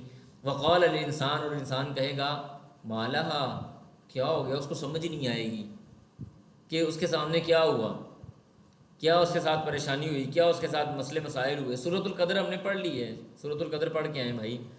فرمایا واخرجت الارض اثقالہا زمین اپنے سارے کے سارے مسائل کو نکال دیں گے، اپنے ساری کی ساری چیزوں کو نکال دے گی۔ وقال الانسان مال انسان کہے گا کیا ہوا، مسئلہ کیا پیش آ گیا۔ یومئذ اللہ فرماتے ہیں جس دن تحدث بیان کرے گی وہ اخبارہا اپنی باتوں کو، اپنی باتوں کو کیا بیان کرے گی، یعنی زمین اپنی باتیں بیان کر دے گی۔ کس اعتبار سے کہ جس انسان نے کوئی اچھا کام کیا اس کے بارے میں بھی بیان کر دے گی بطور گواہ، اور اگر کسی انسان نے کوئی برائی کا ارتکاب کیا، میرے سر میں ذہن میں کوئی چیز چل رہی ہے، اس وجہ سے میں سوچ رہا ہوں کہ اس کو میں کس طرح سے آپ کے سامنے رکھوں، بہرحال اللہ تعالیٰ محفوظ رکھے ہر بندے کو۔ فرمایا یومئذ تحدث اخبارہا کہ وہ اپنے ہر جتنے بھی اس کے اندر موجود اس کے خبریں اور حالات ہیں وہ سارے کے سارے بیان کرے گی، بِأَنَّ اور کیوں، وجہ کیا ہے، ربو کا تیرا رب اوحا وہ حکم بھیجے گا لہا اس کو. یہ سارا کام ہوگا کیوں؟ اس لیے کہ اللہ سبحانہ و تعالیٰ اس کو حکم دے گا کہ اپنے راز اگل دو، اپنے بوجھ کو نکال دو، اپنے معاملات کو کھلا کر دو اور لوگوں کے سامنے واضح کر دو جو تمہارے اندر چھپی ہوئی چیزیں ہیں. اللہ کے حکم کو بجا آوری کرے گی. اللہ فرماتے ہیں یومئذ اس دن یصدر الناس، کہ صدر کا مطلب ہوتا ہے، آپ کہتے ہیں جیسے صدر بازار ہمارے ہاں نا کسی چیز کو واضح کرنا، یعنی مین چیز. تو اللہ واضح کر دے گا الناس لوگوں کو، اشتاتا کس چیز میں، گروہوں کی صورت میں. گروہوں کی صورت میں اللہ سبحانہ و تعالیٰ لوگوں کو الگ الگ کر دے گا. کیوں؟ لیورو تاکہ وہ دیکھ لیں اعمالہم اپنے اعمال کو. انسان اپنے اعمال کو اس دن دیکھے گا، جیسے ہم نے بار بار پڑھا بھی. اللہ فرماتے ہیں اقرأ کتابک کفیٰ بنفسک اليوم علیک حسیبا. ہم کوئی بات نہیں کرتے، تمہارے سامنے تمہارا نامہ اعمال موجود ہے، اپنے بارے میں خود ہی فیصلہ کر لو. ووضع الکتاب فترى المجرمین مشفقین مما فیہ ویقولون یا ویلتنا ما لهذا الکتاب لا یغادر صغیرۃ ولا کبیرۃ الا احصاها. کیسی یہ کمال کی کتاب ہے کہ اس نے تو کوئی چھوٹا بڑا، کوئی ظاہری یا پوشیدہ، کوئی ایسا گناہ، کوئی ایسی نیکی چھوڑی نہیں جو اس نے لکھی نہ ہو. ہر چیز درج ہو جائے گی. اللہ کہتے ہیں ہم اس کے سامنے، بندے کے سامنے گروہوں کی شکل میں ان کو الگ الگ کر دیں گے، واضح کریں گے تاکہ اپنے اعمال کا جائزہ وہ خود لے لیں. ان کے سامنے سپر ایچ ڈی کے اندر ان کی مووی موجود ہوگی، اس کو دکھایا جائے گا. دیکھیں ایک چیز لکھی ہوئی شکل میں سامنے آ جائے، اس سے بندہ کہتا ہے یار ہو سکتا ہے لکھنے والے سے تھوڑی سی غلطی ہو گئی، کوئی ذہن میں بات آئی، اسکرپٹ ہے نا، کچھ ہو سکتا ہے کوئی ایسے ہو گیا ہو. اللہ کہتے ہیں اسکرپٹ ہی نہیں بلکہ اس کے سامنے فلم بھی چلا دی جائے گی اس کی آنکھوں کے سامنے، تاکہ تمہیں اچھی طرح سے یقین آ جائے کہ تم اسکین ہوئے تھے ہمارے کیمروں کے اندر، اور ہم نے تمہاری، اور یہ اسکین دنیا والے کیمرے نہیں کہ رات کے وقت نائٹ ویژن کیمرے کے اندر بھی کچھ نہ کچھ مسئلے مسائل ہوتے ہیں.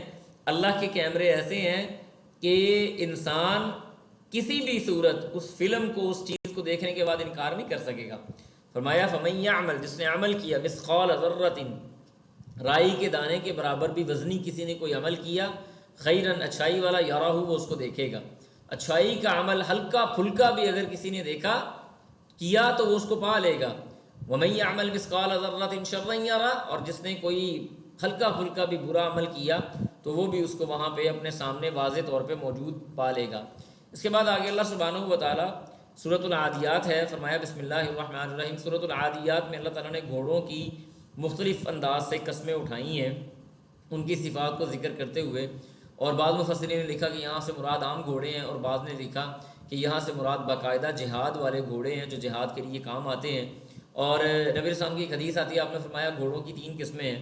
ایک وہ گھوڑا ہے جو اچھا ہے، اور ایک گھوڑا وہ ہے جس کا کوئی بوجھ نہیں، اور تیسرا وہ گھوڑا ہے جو انسان کو گناہ گار کر دیتا ہے. اچھا گھوڑا کون سا ہے کہ انسان اس گھوڑے کو پالنے کے بعد، یعنی اس نے اس کو اس نیت سے پالا کہ میدان جہاد کے اندر جائے گا. فرمایا وہ جو کوئی کھا رہا ہے اللہ تعالیٰ اس کے مالک کو نیکیاں دے گا. ایون کہ اگر وہ دوڑ کے کسی جگہ چلا گیا اور اس نے کسی بھی نہر سے پانی پی لیا اور اس کے مالک نے نہیں چاہا کہ وہ وہاں سے پانی پیے، تب بھی اس کا پانی پینا اللہ سبحانہ و تعالیٰ اس کے مالک کے کھاتے میں اجر لکھ دے گا. اس کی لید، اس کے پاؤں سے اڑنے والی خاک، ہر چیز کا اجر اللہ سبحانہ و تعالیٰ اس کے کھاتے میں ڈالے گا. یہ اچھا گھوڑا ہے. دوسرا گھوڑا وہ ہے جس کا کوئی بوجھ نہیں. وہ گھوڑا اس لیے ہے کہ انسان نے اس کو پالا کہ اس کے ذریعے اپنے معاملات کرے، کوئی کام شام کرے، اس کا مقصد کوئی فخر یا تکبر نہیں ہے، تو اس کا کوئی بوجھ نہیں. اور تیسرے گھوڑے کی قسم وہ ہے کہ انسان نے پالا کہ تکبر کرے، فخر کرے، یا اس کے ذریعے لوگوں کو پریشان کرے، یا لوگوں کے اوپر ظلم کرے، تو یہ گھوڑا پالنا اس کے لیے باعث بوجھ ہے. بہرحال یہ ایک لمبی بات ہے. تو اللہ سبحانہ و تعالیٰ ارشاد فرماتے ہیں، فرمایا والعادیات، گھوڑے کی یعنی قسم ہے دوڑنے والے کی، ضبحا ہانپنے والے کی. یعنی گھوڑا بنیادی طور پہ عادیات کے اندر گھوڑا کہیں نہیں آتا. اس سے مراد ہے یعنی تیز دوڑنے والی، آپ کہہ لیں اس کی جو صفت ہے گھوڑے کی وہ ہے.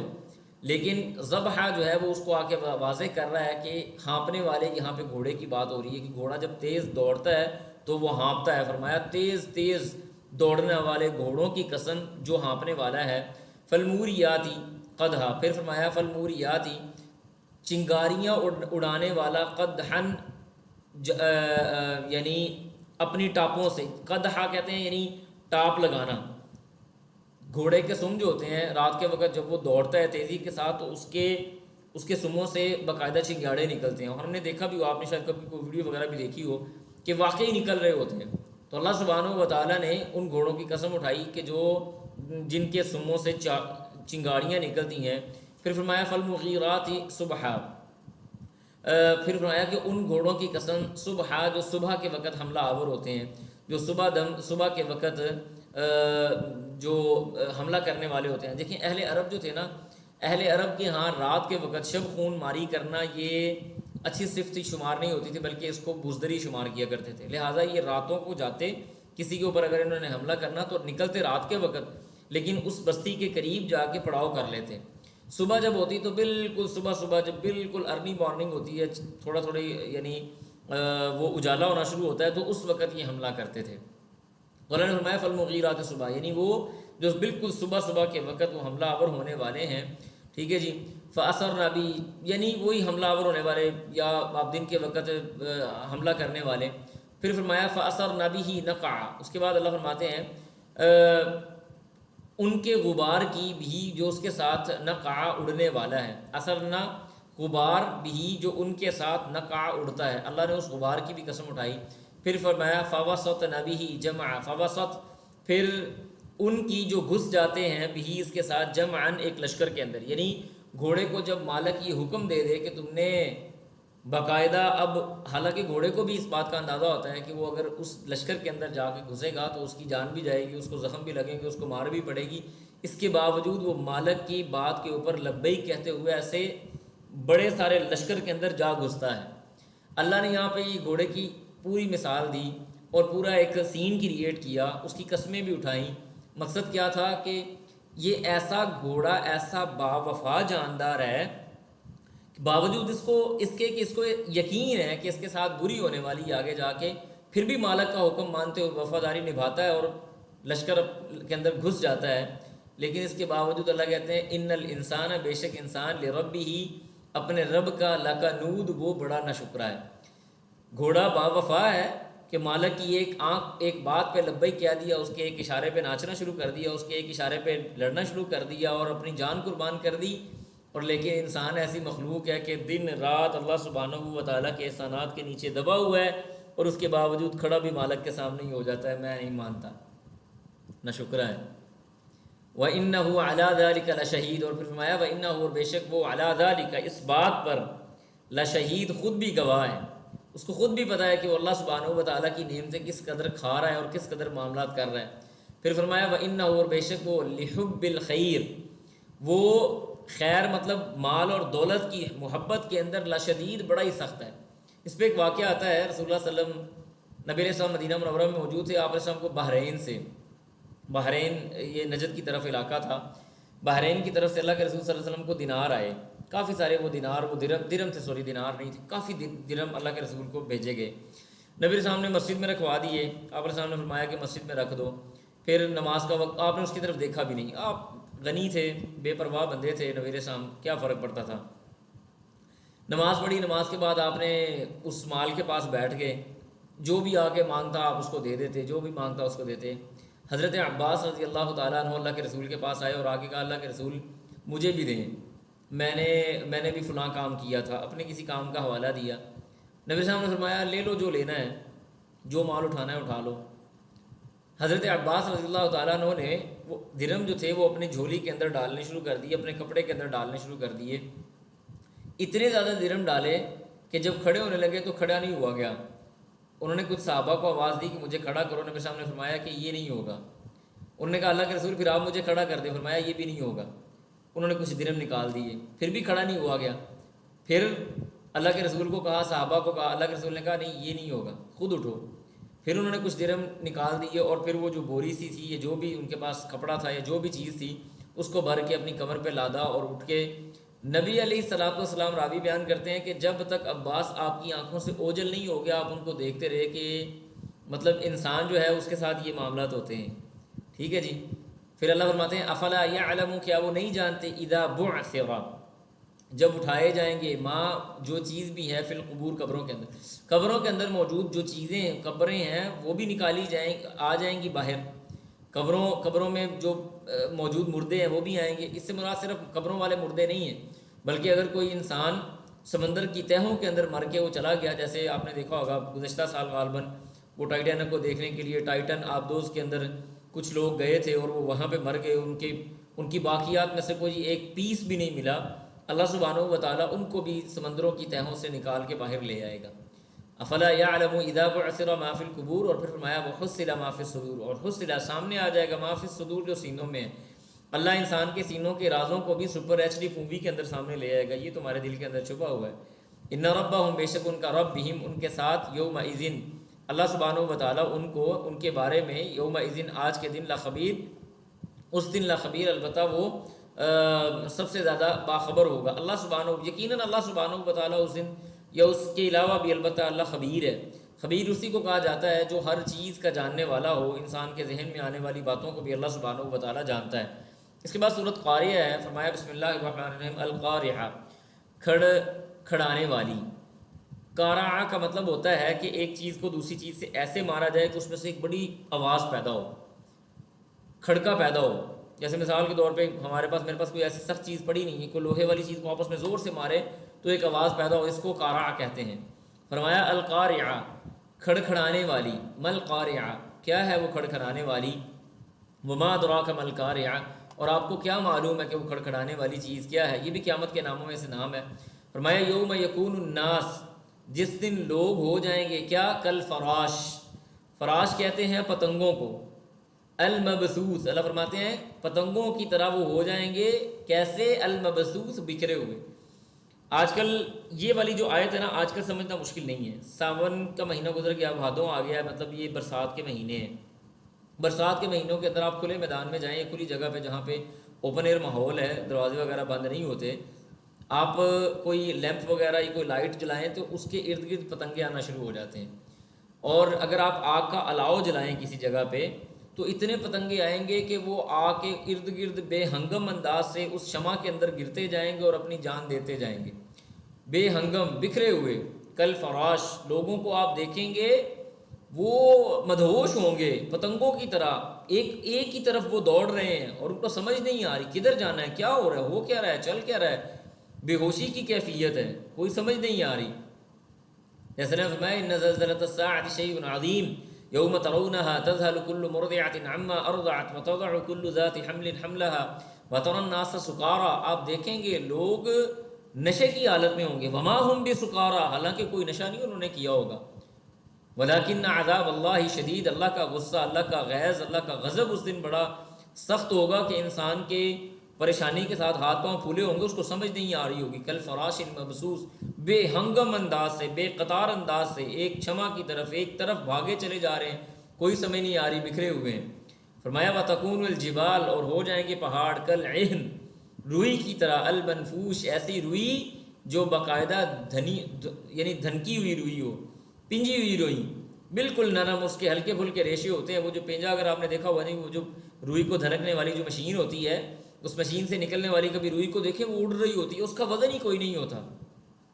یہ آسمان بالکل، یہ جو پہاڑ ہیں بے وزن ہو جائیں گے، جن کو آج ہلانا، ان کو توڑنا، وہاں سے شاہراہیں نکالنا، وہاں سے سڑک بنانا، وہاں سے راہداریاں یا راستہ بنانا، یہ انتہائی مشکل کام ہے۔ بڑی بڑی مشینری اس کام کے اوپر معمور ہوتی ہے، پھر بھی یہ کام نہیں ہو رہا ہوتا، یہ بے وزن اور بیکار ہو جائیں گے، یہ پہاڑ ریزہ ریزہ ہو جائیں، کل عہن المنفوش، آپ کی آنکھوں کے سامنے اڑتے نظر آئیں گے اللہ کے ہیبت اور جلال کی وجہ سے۔ پھر فرمایا فاما، تو جو کوئی، فاما من، تو جو وہ لوگ ہیں، ثقلت کے وزنی ہو گیا، موازینہ، ان کا میزان، ترازو اللہ سبحانہ و تعالیٰ قیامت کے دن قائم کریں گے۔ اور میں نے آپ کو شاید پہلے بھی بتایا، اگر آپ کو یاد ہو دوبارہ بتا دیتا ہوں۔ اللہ فرماتے ہیں کہ وَنَضَعُ الْمَوَازِينَ الْقِسْطَ لِيَوْمِ الْقِيَامَةِ، اللہ عدل کا ترازو قائم کریں گے۔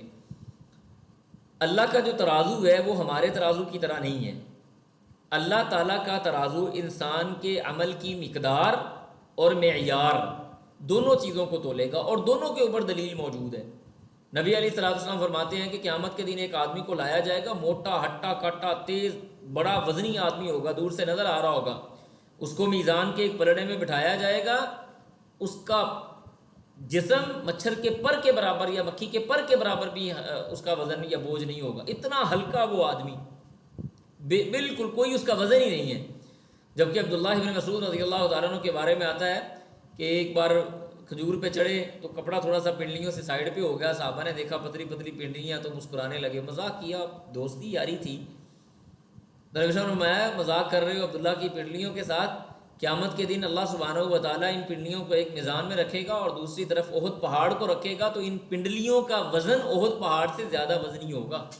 اللہ اکبر کبیرہ۔ تو ثابت کیا ہوا کہ اللہ سبحانہ و تعالیٰ کا جو میزان ہے وہ صرف مقدار نہیں تولتا، ہمارا میزان مقدار تولتا ہے، اللہ کا میزان مقدار بھی تولے گا اور معیار بھی تولے گا، دونوں چیزوں کو تولا جائے گا۔ اور جس کا یہ وزنی ہو گیا، فرمایا فَهُوَ فِي عِيشَةٍ رَاضِيَةٍ، وہ تو عیش و عشرت اور آرام دہ اور پسندیدہ زندگی کے اندر داخل ہو گیا، وہ تو دنیا کے سارے غم بھلا گیا، جتنی بھی پریشانیاں تھیں، تکلیفیں تھیں، تھکاوٹیں تھیں، بیماریاں تھیں، آزمائشیں تھیں، اولاد کی وجہ سے، صحت کی وجہ سے، جسم کی وجہ سے، مال کی وجہ سے، لوگوں کی وجہ سے، عبادت کرنے کی وجہ سے، جو مشقتیں اس نے دنیا میں اٹھائی تھیں، جنت کا ایک جھونکا ملنے کے ساتھ ساری ختم ہو گئی۔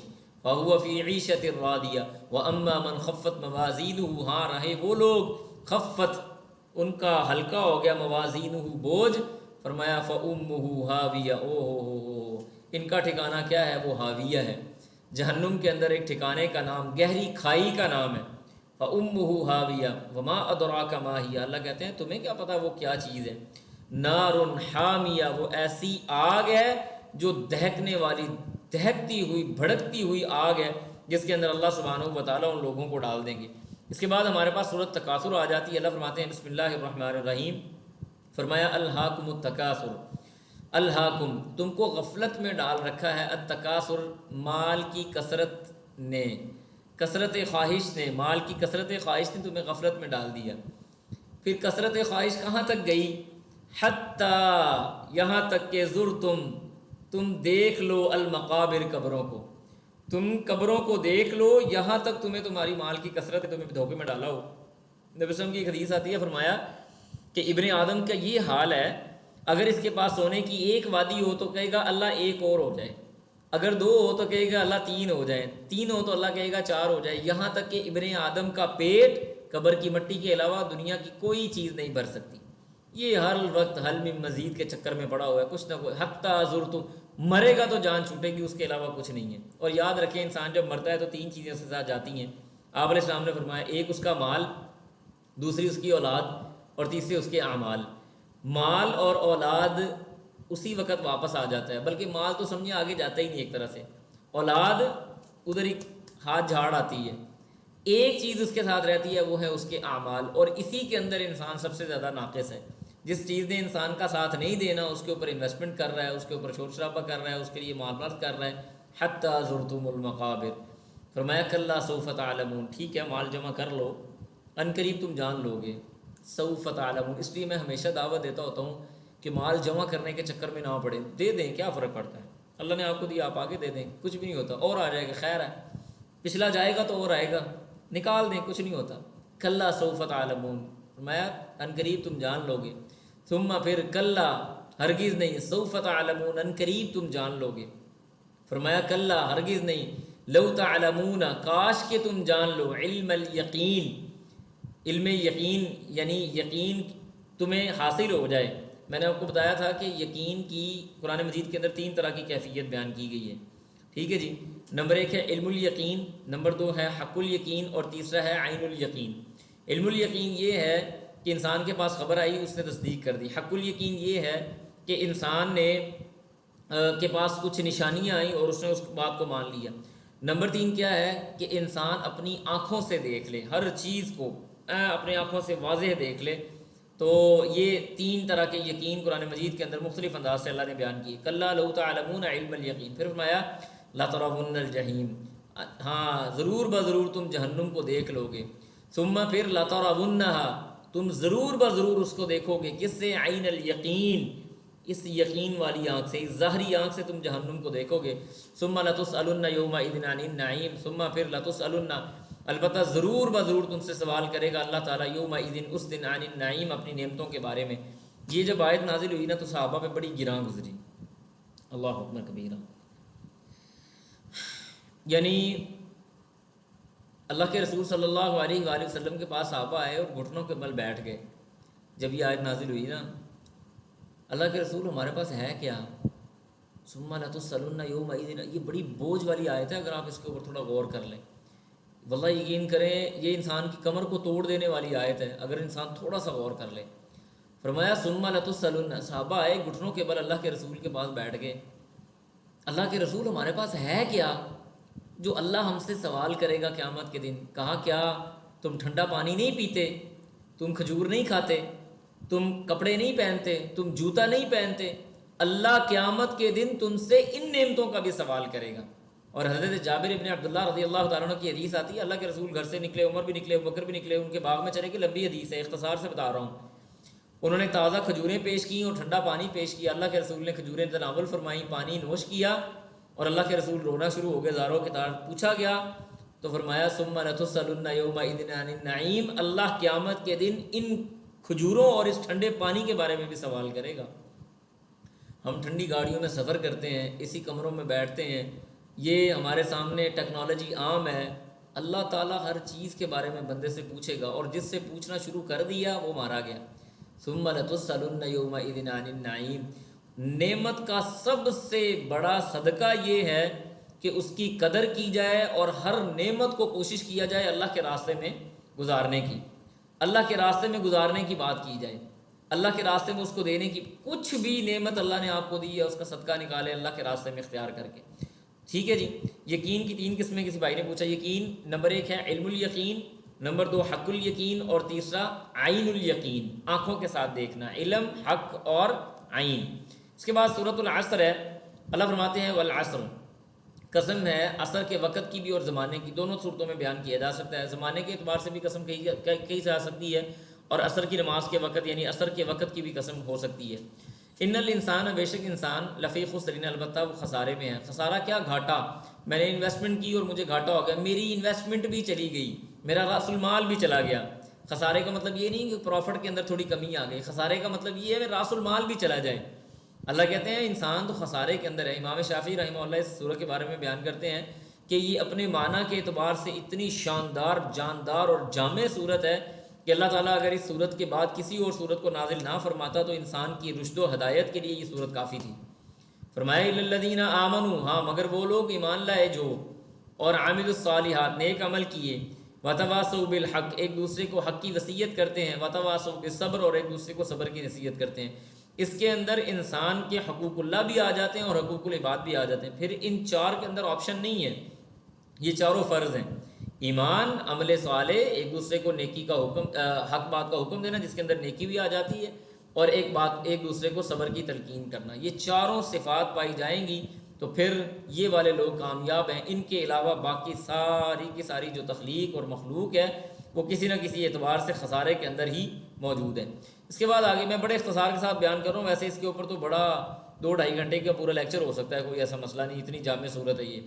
پھر اللہ فرماتے ہیں بسم اللہ الرحمن الرحیم، سورۃ ہمازہ ہے. فرمایا ویل، ہلاکت ہے، لکل، ہر اس کے لیے، ہمازہ جو تانا دینے والا آدمی ہے، لمازہ اور عیب جوئی کرنے والا ہے. اللہ کے رسول نے فرمایا لیس المؤمن لعان ولا طعان، او کما قال النبی صلی اللہ علیہ وسلم، اگر میں الفاظ آگے پیچھے نہیں کر رہا.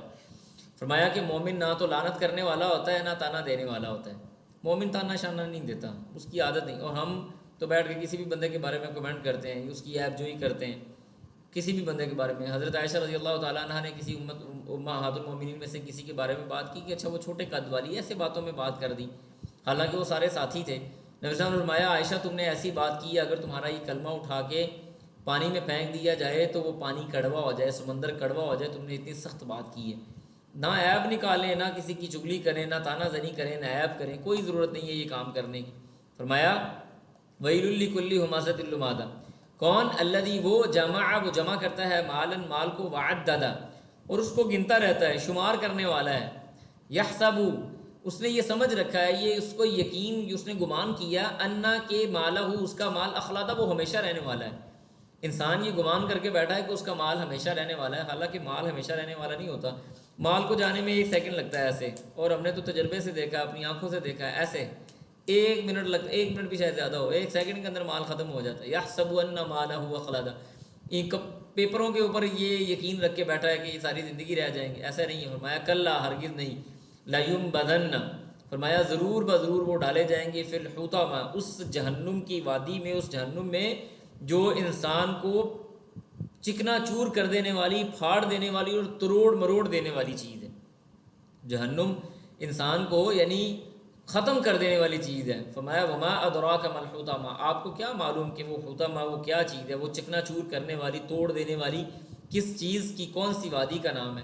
فرمایا نار اللہ، وہ اللہ کی آگ ہے، الموقدہ جو بھڑکائی ہوئی ہے، التی وہ تطلع، اللہ فرماتے ہیں جو غالب آ جائے گی، جو چھا جائے گی، علی الافئدہ دلوں کے اوپر، یعنی انسان کے دلوں کو بھی جلا دیا جائے گا، انسانوں کے دلوں کے اوپر، انسانوں کی ذات کے اوپر وہ آگ غالب آ جائے گی۔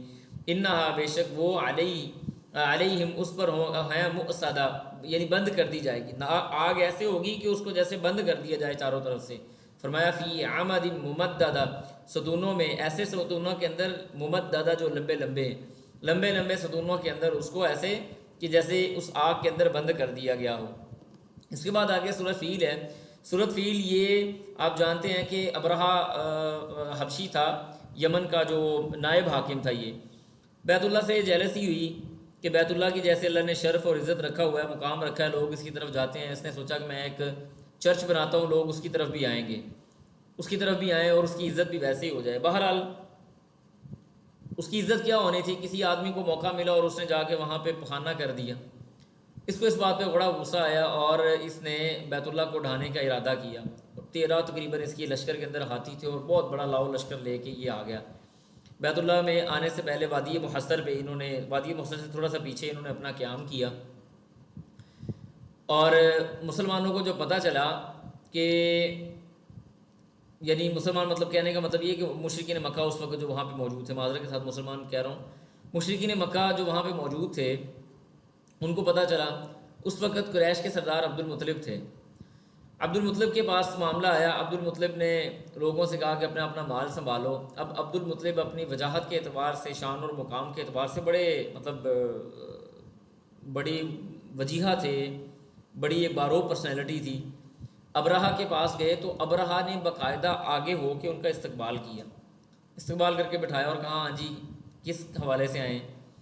عبد المطلب کہنے لگے کہ ہمیں ہمارے اونٹ دے دیے جائیں۔ اس نے کہا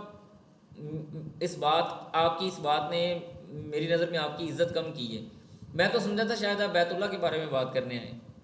عبد المطلب کہنے لگے وہ بیت اللہ جس کا گھر ہے وہ جانے اور آپ جانے، مال ہمارا ہے، آپ ہمارا مال ہمیں دے دیں۔ ابرہہ نے مال دے دیا، عبد المطلب واپس آئے، باوجود اس کے کہ بیت اللہ کے اندر 360 بت موجود تھے، سب نے اس اکیلے اللہ سبحانہ و تعالیٰ کی عبادت کی جو واقعی ہی اس گھر کا رب تھا، اللہ تعالیٰ۔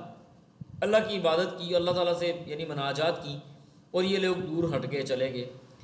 ابرہہ نے اپنی تیاری کی، جب یہ تھوڑا سا آگے آیا تو پہلا مسئلہ یہ ہوا کہ وہ ہاتھی نے انکار کر دیا آگے آنے سے۔ بہرحال یہ مانے نہیں، آگے نکلے۔ اللہ تعالیٰ نے ابابیل اور کا جھنڈ بھیجا اور انہوں نے کنکریاں ماری، پھر آپ جانتے ہیں کہ ان کنکریوں کے ساتھ ان کا کیا ہوا۔ اللہ سبحانہ و تعالیٰ نے ان کو جو تھا وہ دیدہ عبرت بنا دیا وادی محصر کے اندر۔ اگر اللہ تعالیٰ آپ کو حج پہ لے کے جائے تو جو نیو مینا ہے، نیو مینا اور مزدلفہ کے درمیان چھوٹی سی جگہ ہے جس کو محصر کہا جاتا ہے، وادی محصر وہ ہے، وہاں سے تیزی کے ساتھ گزرنے کا حکم ہے۔ بہرحال اللہ فرماتے ہیں اور اسی یہ عام الفیل کے سال ہی اللہ کے رسول صلی اللہ علیہ وسلم کی پیدائش ہوئی، اور نبی علیہ الصلوۃ والسلام کی پیدائش اس واقعے کے تقریباً 50 دن بعد ہوئی، اور یہ تمام اس وقت کے موجود جو عرب تھے ان کے اندر یہ واقعہ بڑا معروف اور مشہور تھا۔ شاید یہی وجہ ہے کہ اللہ سبحانہ و تعالیٰ نے اس واقعے کی بہت زیادہ لمبی تفصیل قرآن مجید کے اندر بیان نہیں فرمائی۔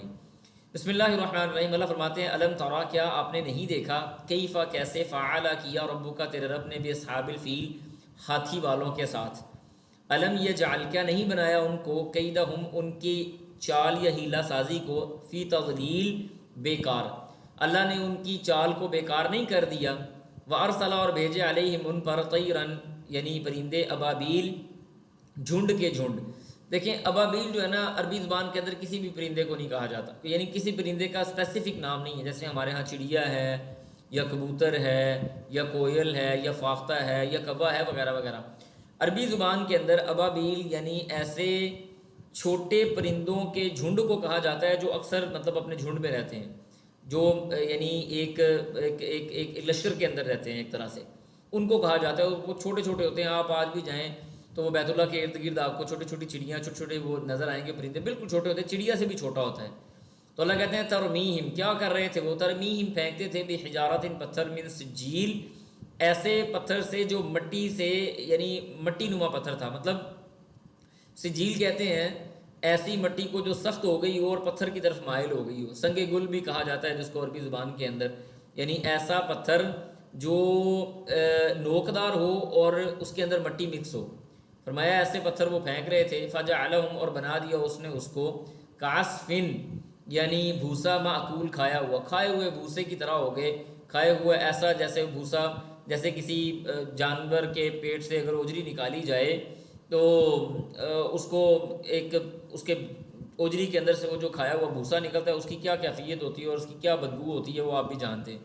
اس کے بعد آگے اللہ تعالیٰ نے سورۃ قریش فرمایا کہ بسم اللہ الرحمن الرحیم، فرمایا لإیلاف قریش، فرمایا مانوس کرنے کے لیے یا ان کو تحدیث نعمت کے لیے، لإیلاف قریش، تحدیث نعمت یا مانوس کرنے کے لیے قریش کو، ایلافہم ان کو مانوس کرنا، رحلت الشتائی، سردی کے سفر کے حوالے سے، سردی کے سفر پہ، والصیف، اور گرمی کے سفر پہ.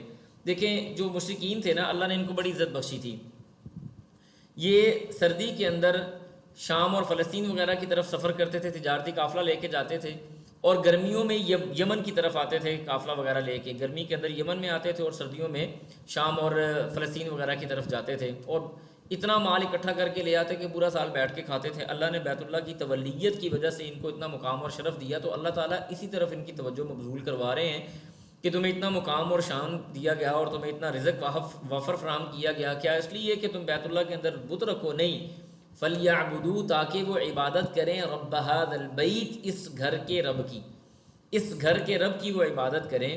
وہ کون ہے؟ الذی، وہ ذات، اطعمہم، اس نے کھلایا ان کو، من جوع، بھوک سے.